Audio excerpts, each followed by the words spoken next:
Hi ആൾ earnest അക്കാഡമിയുടെ മറ്റൊരു വീഡിയോയിലേക്ക് സ്വാഗതം. ഇന്ന് വളരെ പ്രധാനപ്പെട്ട ഒരു കാര്യം നിങ്ങളോട് പറയാനാണ് വന്നിരിക്കുന്നത്. പ്രത്യേകിച്ചും ഫിസിക്സ് മാത്സ് ബാക്ക്ഗ്രൗണ്ട് ഉള്ളവരും ബിടെക് ഉള്ളവരും പൊതുവെ അപേക്ഷിക്കാത്ത എന്നാൽ വളരെ വളരെ അഭിമാനകരമായിട്ടൊരു തസ്തികയുണ്ട് നമ്മുടെ രാജ്യത്ത്. അത് മറ്റൊന്നുമല്ല, എയർപോർട്ട് അതോറിറ്റിയുടെ കീഴിൽ വരുന്ന ഒരു തസ്തികയാണ്. അതിൽ ജൂനിയർ എക്സിക്യൂട്ടീവ് എന്ന് പറയുന്നൊരു പോസ്റ്റാണ്. ഇത് എയർ ട്രാഫിക് കൺട്രോളുമായിട്ട് ബന്ധപ്പെട്ട മേഖലയിലാണ് നിങ്ങൾ ജോലി ചെയ്യേണ്ടി വരുന്നത്. മാത്രമല്ല നല്ല ഉയർന്ന ശമ്പളവുമാണ്, സാമൂഹികമായി ഉയർന്ന സ്റ്റാറ്റസ് കിട്ടും എന്നുള്ളതാണ്. പക്ഷേ എന്തുകൊണ്ടോ മലയാളികളിൽ വലിയൊരു ഭാഗവും ഇതിനെപ്പറ്റി അറിയില്ല, പലരും അപ്ലൈ ചെയ്യുകയില്ല. അപ്പോൾ അതിന്റെ നോട്ടിഫിക്കേഷൻ ഉടൻ വരുമെന്ന് എയർപോർട്ട് അതോറിറ്റിയുടെ നോട്ടിഫിക്കേഷൻ വന്നിട്ടുണ്ട്. അതായത് ഒഫീഷ്യൽ നോട്ടിഫിക്കേഷൻ അല്ല, ഉടൻ വരും എന്നുള്ള ഒരു അറിയിപ്പ് വന്നിട്ടുണ്ട്. നിലവിലെ വേക്കൻസികൾ എന്തൊക്കെയാണ്, ഏതിനൊക്കെ ഏതൊക്കെ രീതിയിൽ അപ്ലൈ ചെയ്യാമെന്നൊക്കെയുള്ളതാണ്. അപ്പോൾ നമ്മൾ ഇന്നത്തെ വീഡിയോയിൽ പ്രധാനമായിട്ട് നോക്കാൻ പോകുന്ന ആർക്കൊക്കെ ഈ തസ്തികയിൽ അപ്ലൈ ചെയ്യാൻ പറ്റും, എന്താണ് ഇതിന്റെ പ്രായപരിധി, നിങ്ങളുടെ ജോലി എന്താണ്, ഏതൊക്കെ വിഷയങ്ങൾ, ഏതൊക്കെയാണ് ഇതിന്റെ സിലബസ്, പരീക്ഷയ്ക്ക് എന്തൊക്കെയാണ് വരുന്ന കണ്ടന്റ്, ഇത്രയും കാര്യങ്ങളാണ് നമ്മൾ ഈ വീഡിയോയിൽ പ്രധാനമായിട്ടും നമ്മൾ ചർച്ച ചെയ്യാൻ പോകുന്നത്. അപ്പൊ എന്ത് ചെയ്യുക, നിങ്ങൾ ഒരിക്കലും സ്കിപ്പ് ചെയ്യാതെ ഇത് കാണാൻ ശ്രമിക്കുക. അപ്പം നിങ്ങൾക്ക് നേരിട്ട് പ്രയോജനപ്പെട്ടുന്നിരിക്കാൻ ഇനി നിങ്ങളുടെ ചുറ്റുവട്ടത്തുള്ള ആർക്കെങ്കിലും ഒക്കെ ഇത്തരത്തിൽ യോഗ്യത ഉള്ളവരാണെങ്കിൽ അവർക്കൊക്കെ എന്ത് ചെയ്യാൻ പറ്റും, ഇതിന് അപേക്ഷിക്കാൻ പറ്റും. അപ്പോൾ വളരെ സ്റ്റാറ്റസ് ഉള്ള ഒരു തസ്തികയാണ്. അപ്പൊ എന്താണ് ആ തസ്തിക എന്ന് ഏതാണെന്ന് നമുക്ക് നോക്കാം, വീഡിയോയിലേക്ക് കടക്കാം. അതിൽ പ്രധാനമായിട്ടും ഒഫീഷ്യലായിട്ട് ഒരു നോട്ടിഫിക്കേഷൻ വന്നിരിക്കുന്നു. അതിൽ നമുക്ക് അപ്ലൈ ചെയ്യാൻ പറ്റുന്നത് ജൂനിയർ എക്സിക്യൂട്ടീവ് എന്ന് പറയുന്ന ഒരു തസ്തികയാണ്. ഇതിൽ ജൂനിയർ എക്സിക്യൂട്ടീവ് എന്ന് പറയുന്ന തസ്തികയാണ്. അത് ശരിക്കും 215 വേക്കൻസിയാണ്. നിലവിൽ അവർ 840 തസ്തികയുടെ വേക്കൻസി പറയുന്നുണ്ട്. പക്ഷേ ഈ 215 തസ്തിക ജൂനിയർ എക്സിക്യൂട്ടീവ് മാത്രമേ എക്സാമിനേഷനിലൂടെ അവർ റിക്രൂട്ട് ചെയ്യുന്നുള്ളൂ. ബാക്കിയൊക്കെ ഡിപ്പാർട്ട്മെന്റിൽ നിന്ന് തന്നെ, അതായത് ഈ ഡിപ്പാർട്ട്മെന്റിൽ ജോലി ചെയ്യുന്നവർക്ക് തന്നെയാണ് അതിൽ അപേക്ഷിക്കാൻ പറ്റുന്നത്. അപ്പോൾ അത് വിട്ടേക്കാം. നമുക്ക് എന്ത് ചെയ്യാം, നമുക്ക് 215 തസ്തികയുടെ, അതായത് ജൂനിയർ എക്സിക്യൂട്ടീവ് എന്ന് പറയുന്ന തസ്തികയുടെ കാര്യം തന്നെ ഇവിടെ നമുക്ക് ചർച്ച ചെയ്യാം.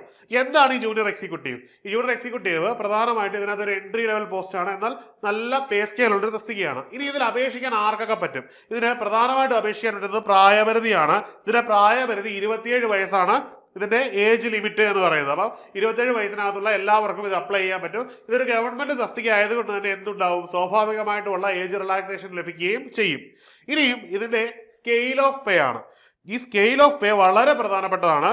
40,000 രൂപ എൻട്രി തുടങ്ങി ഏതാണ്ട് 1,40,000 വരെ പേ ഓഫ് സ്കെയിൽ കിട്ടുന്നത്, അല്ലെങ്കിൽ സാലറി വാങ്ങിക്കാൻ പറ്റുന്നത്. അതായത് ഈ ഒരു പോസ്റ്റിൽ നമുക്ക് പ്രൊമോഷൻ ഒന്നും കിട്ടാതിരുന്നാൽ നമുക്ക് കിട്ടുന്ന, അതായത് വളരെ ചെറിയ പീരീഡിൽ തന്നെ ഉയർന്ന ശമ്പളത്തിലേക്ക് എത്താൻ പറ്റുന്ന ഒരു ലെവലാണ്. അതായത് 40,000 രൂപ തന്നെ കേന്ദ്ര സർക്കാരിൽ അല്ലെങ്കിൽ ഈ ഒരു തസ്തികയിൽ കിട്ടുക എന്ന് പറഞ്ഞാൽ ചെറിയ പോസ്റ്റ് ഒന്നും അല്ല. പല തസ്തികൾക്ക് ഇതിന് താഴെ തന്നെയാണ് സാലറി എന്നുള്ളത് ഓർക്കണം. ഇനിയും ഇതിന്റെ വിദ്യാഭ്യാസ യോഗ്യത വളരെ പ്രധാനപ്പെട്ട ഒരു കാര്യമാണ്, നിങ്ങൾ ശ്രദ്ധിച്ച് കേൾക്കേണ്ടതാണ്. സാധാരണഗതിയിലുള്ള പോലെ എല്ലാ ബിരുദധാരികൾക്കും ഇത് അപ്ലൈ ചെയ്യാൻ ഒക്കില്ല.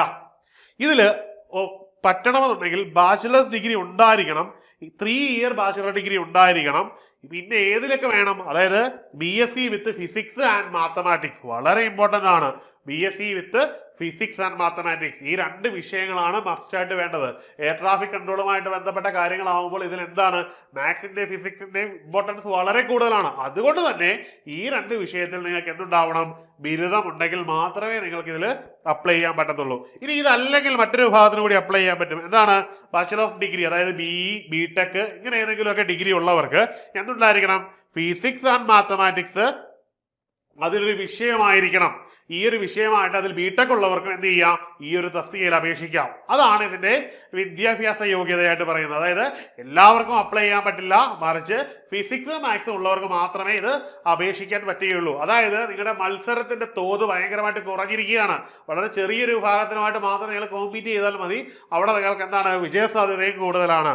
അടുത്തത് ഇതിന്റെ സെലക്ഷൻ പ്രോസസ് ആണ്. പൊതുവേ നമുക്കറിയാം എക്സാമിനേഷൻ, അപ്പൊ എല്ലാവർക്കും അറിയാവുന്ന പോലെ ഇതിന്റെ ആദ്യത്തെ ഘട്ടം എന്ന് പറഞ്ഞു കഴിഞ്ഞാൽ ഓൺലൈൻ എക്സാമിനേഷൻ ആണ്. അതായത് CBT based, computer based test ആണ്. ഇത് കഴിഞ്ഞാൽ എന്തുണ്ടാവും, സ്വാഭാവികമായിട്ടുള്ള ഡോക്യുമെന്റ് വെരിഫിക്കേഷൻ ഉണ്ടാവും. ഈ ഡോക്യുമെന്റ് വെരിഫിക്കേഷനും നമ്മൾ പൊതുവേ കണ്ടിട്ടുള്ള കാര്യമാണ്. ഇനി ഇതിൽ എക്സ്ട്രാ ഒരു കാര്യം കൂടിയുണ്ട്, അതാണ് വോയിസ് ടെസ്റ്റ്. കാരണം ഇതിലെന്താണ്, കമ്മ്യൂണിക്കേഷൻ വളരെ ഇമ്പോർട്ടന്റ് ആണ്. അതുകൊണ്ട് തന്നെ നിങ്ങളുടെ വോയിസ്, നിങ്ങൾ പ്രൊനൗൺസിയേഷൻ, നിങ്ങളുടെ ടോക്കിംഗ്, ഇതൊക്കെ ബന്ധപ്പെട്ട് നിങ്ങളുടെ വോയിസ് ടെസ്റ്റ് എന്ന് പറയുന്നൊരു വളരെ പ്രധാനപ്പെട്ട ഒരു കടമയുണ്ട്. ഈ 3 കടമകളും കടന്നെങ്കിൽ മാത്രമേ നിങ്ങൾക്ക് എന്ത് ചെയ്യാൻ പറ്റത്തുള്ളൂ, നിങ്ങൾക്ക് ഈ ഒരു തസ്തികയിൽ എത്തിച്ചേരാൻ പറ്റുകയുള്ളൂ. ഇനിയും അടുത്ത നമ്മൾ ഇതിന്റെ എക്സാം നോക്കാൻ പോവുകയാണ്. Exam part. ഇതിന് 2 പാർട്ടുകളുണ്ട് ഈ പരീക്ഷയ്ക്ക്, പാർട്ട് എയും പാർട്ട് ബിയും. ഇതില് പാർട്ട് എ എന്ന് പറഞ്ഞു കഴിഞ്ഞാൽ ഒരു 10th ലെവൽ നിലവാരത്തിൽ തന്നെ ഒരു SSCയുടെ ഒക്കെയോ ഒരു RRBയുടെ ഒക്കെ നിലവാരത്തിൽ കുറച്ച് ഉയർന്നു നിൽക്കുന്ന പരീക്ഷയായിരിക്കും. ഇതിൽ ആദ്യമായിട്ട് ഇംഗ്ലീഷ് ലാംഗ്വേജ് ആൻഡ് കോംപ്രിഹെൻഷൻ ആണ്. അതിന് 20 ക്വസ്റ്റ്യനും ഉണ്ട്, 20 മാർക്കും ഉണ്ട്. മനസ്സിലായല്ലോ? 20 ക്വസ്റ്റ്യനും ഉണ്ട്, 20 മാർക്കും ഉണ്ട്. അതായത് ഒരു ക്വസ്റ്റ്യൻ 1 മാർക്കാണ് ക്യാരി ഓവർ ചെയ്യുന്നത്. അടുത്തത് ജനറൽ ആപ്റ്റിറ്റ്യൂഡ് ആൻഡ് ന്യൂമറസി, അതായത് 10th ലെവലിലൊക്കെ വരുന്ന മാത്തമാറ്റിക്സിന്റെ ബേസ് കൺസെപ്റ്റുകളാണ്. ഇതിന് 15 മാർക്കാണ് ഇവിടെ ക്യാരി ഓവർ ചെയ്യുന്നത്. 15 ക്വസ്റ്റ്യനും ഉണ്ട്. അടുത്തത് ജനറൽ ഇന്റലിജൻസ് ആൻഡ് റീസണിങ്, അതും മാത്സിന്റെ കൂട്ട് തന്നെ 15 ക്വസ്റ്റ്യനും 15 മാർക്കുമാണ് ക്യാരി ഓവർ ചെയ്യുന്നത്. അടുത്തതായിട്ട് ജനറൽ അവയർനെസ് അല്ലെങ്കിൽ GK ആണ്. ഇതിന് 10 മാർക്ക് വീതമേ ഇവിടെ കോൺട്രിബ്യൂട്ട് ചെയ്യുന്നുള്ളൂ എന്നുള്ളതാണ് പ്രധാനപ്പെട്ട കാര്യം. അങ്ങനെ നമ്മളിവിടെ 60 മാർക്ക് കണ്ടു കഴിഞ്ഞു. ഈ 60 മാർക്ക് പാർട്ട് എയിൽ വരുന്നതാണ്. ഒരു കോമൺ എക്സാം പോലെയാണ്. നമ്മൾ CGL-നൊക്കെ കണ്ടിട്ടുള്ള CHSL-നൊക്കെ കണ്ടിട്ടുള്ള പോലത്തെ ഒരു കോമൺ എക്സാം തന്നെയാണ് ഇവിടെ നമ്മൾ 60 മാർക്കിൽ കാണുന്നത്. ഇനി അടുത്ത 60 മാർക്ക് വളരെ പ്രധാനപ്പെട്ടതാണ്. അത് മാത്സിന്റെ 30 മാർക്കും ഫിസിക്സിന്റെ 30 മാർക്കുമാണ്. ഇവിടെ നമ്മൾ ഓർക്കേണ്ട ഒരു കാര്യമുണ്ട്. ഇവിടുത്തെ നിലവാരം ഒരിക്കലും ഒരു 10ാം ക്ലാസ് നിലവാരമല്ല.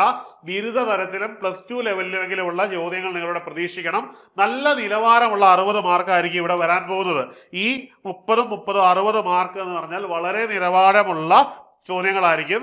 പ്യൂർലി ഫിസിക്സും പ്യൂർലി മാത്സും ഇന്ന് ഏത് ലെവലിലായിരിക്കും? ഒരു ഡിഗ്രി ലെവലിലോ അല്ലെന്നുണ്ടെങ്കിൽ മിനിമം +2 ലെവലിലെങ്കിലും ഉണ്ടായിരിക്കും. ഒരിക്കലും ഒരു സ്കൂൾ തലത്തിലുള്ള ക്വസ്റ്റ്യനുകളായിരിക്കത്തില്ല. ഇനിയും ഇതുവരെ നടന്ന പരീക്ഷകൾ, അതായത് അവസാനം നടന്ന പരീക്ഷയ്ക്ക് ഇതിന് നെഗറ്റീവ് മാർക്കിംഗ് ഉണ്ടായിരുന്നില്ല.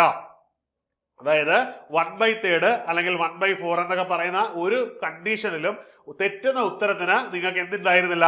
നെഗറ്റീവ് മാർക്കിംഗ് ഉണ്ടായിരുന്നില്ല എന്നുള്ളത് കുറച്ച് നാളുകൾ അവസാനം നടന്ന പരീക്ഷയുടെ പ്രത്യേകതയാണ്. അപ്പോൾ നിലവിൽ നടക്കുന്ന പരീക്ഷയ്ക്കും അത് ഉണ്ടാകില്ല എന്ന് തന്നെ വേണം നമ്മൾ കരുതാൻ. അതുകൊണ്ട് തന്നെ ഈ പരീക്ഷയുടെ കട്ട് ഓഫ് കമ്പാരിറ്റീവ്ലി ഉയർന്നതാണ്. ഈ 120 മാർക്കിൽ 108 110 ഒക്കെ മാർക്കുകൾ കട്ട് ഓഫ് ആയിട്ട് വരുന്ന സാഹചര്യം ഈ പരീക്ഷയ്ക്കുണ്ട്. അപ്പോൾ നിങ്ങൾ മനസ്സിലാക്കേണ്ടത് നെഗറ്റീവ് ഇല്ലാത്തതുകൊണ്ട് തന്നെ നമുക്ക് ഫ്രീ ആയിട്ട് ടെൻഷൻ ഇല്ലാതെ ബബിൾ ചെയ്യാമെന്നുള്ളതാണ്. നന്നായിട്ട് പഠിച്ചാൽ ഇത് ക്ലിയർ ചെയ്യാൻ പറ്റുന്നതാണ്. അപ്പോൾ ഫിസിക്സും മാത്സും ബാക്ക്ഗ്രൗണ്ട് ഉള്ളവരെ സംബന്ധിച്ചിടത്തോളം അവരുടെ ജീവിതത്തിൽ കിട്ടാവുന്ന ഏറ്റവും നല്ല ഒരു കരിയർ ആയിരിക്കും. ഒരു കാരണവശാലും നിങ്ങൾ സ്കിപ്പ് ചെയ്യാതിരിക്കുക. നിങ്ങൾ കൃത്യമായിട്ട് പ്രിപ്പറേഷൻ തുടങ്ങുക. ഇത് റൈറ്റ് ടൈമാണ്. നിങ്ങൾക്ക് ഒരു നല്ല കരിയർ തുടങ്ങുവാനുള്ള തുടക്കമാകട്ടെ എന്ന് ആശംസിക്കുന്നു. അപ്പോൾ മറ്റൊരു വീഡിയോയുമായി കാണാം. Good bye.